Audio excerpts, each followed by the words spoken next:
Pastor Wilfredo de Jesus has been the senior pastor of New Life Covenant Church for over a decade with 14,000 members. Pastor Choco grew up in a rough Chicago neighborhood and his future didn't look bright. Then at age 14, an encounter with God turned his life around and he found his destiny. Pastor Choco's book, Amazing Faith, shares life stories that show no one is too lost or too hopeless for God's love. In your book, Amazing Faith, you talk a lot about being involved in the community. Yeah. What inspired you to do the things that you're doing now? Well, it came natural because I came out of the community. I'm a product of a single family home, a dysfunctional family, living off the government, my mom raising 6. So when I became the pastor of the church, it was easy transition to have that deep in my heart. It was activated as I went around the community and saw the disparity and the hurt and the pain.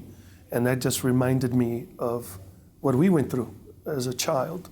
And so it came easy for me to reach out to the hurting. Now, you don't just go out and pass out tracts, and I know you encourage people to come to the Lord and give their hearts to Jesus, but you take a very practical step. Yeah. Tell me about the Chicago Dream Center. Yeah, the Chicago Dream Center was birthed out of a problem. We had an epidemic in our community that the police department arrested over 600 women in 9 months, unduplicated, for prostitution.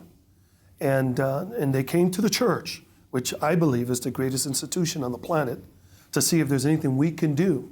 But we didn't have anything other than we can pray and encourage. But God began to move in my heart about opening up a farm, taking women out of the streets of Chicago and the corners and taking them to a place of holy ground where they can have a transformation, a metamorphosis, if you will.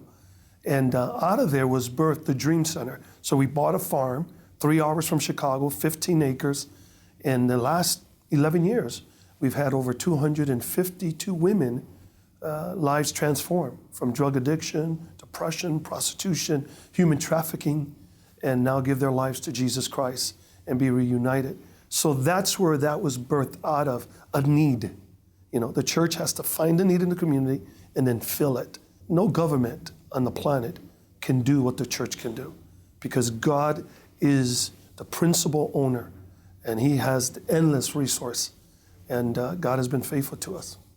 And so one thing I liked what you said about partnering with your aldermen, your congressmen, your mayor. So many times in the church, it's almost like a us versus them. Yeah. How would you encourage pastors and even other Christians to bridge the gap between the church and the civic leaders? Yeah, I think the pastors need to see themselves as the head, right? The Bible teaches us that we're the head, not the tail.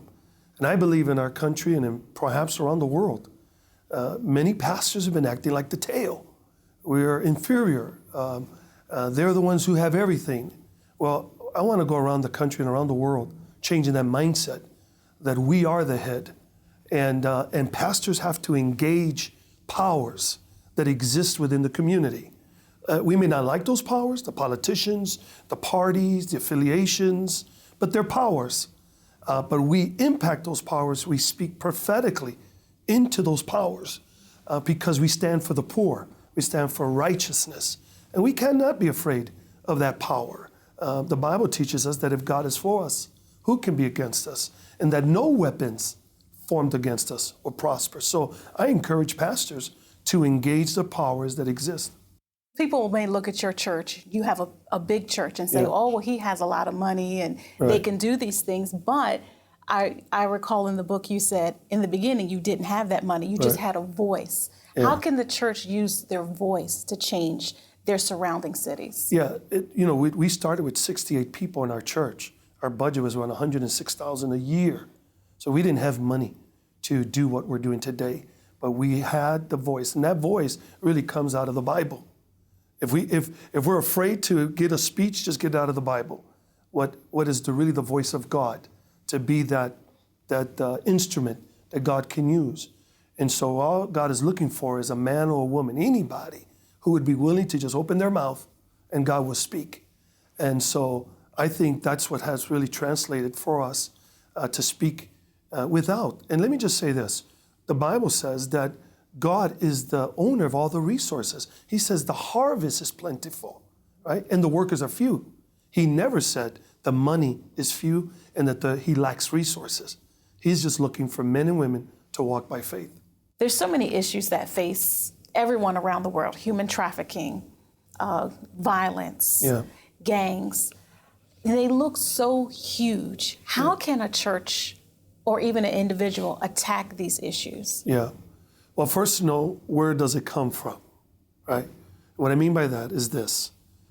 In our nation of violence, people say we have a gun problem. I don't think we have a gun problem. I think we have a heart problem.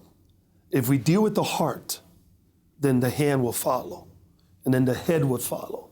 I think we have a moral decadence in our society, and you deal with the human trafficking issue, you deal with the kids dying in the streets of Chicago, and all over this nation. It's because the heart has become callous. The heart is hard. And it was never intended by the Creator for it to beat the way it is beating. Until we deal with that problem as a church, right? Because that's what we have to speak into. Why are people acting the way they're acting? So I encourage pastors around the nation to, yes, address the issues, but let's start with the heart first. So get out of the church, get into the bar, get into the clubs, get into the streets, and you'll see a dying world that's looking for leadership, that's looking for a message, and that message is the gospel of Jesus Christ.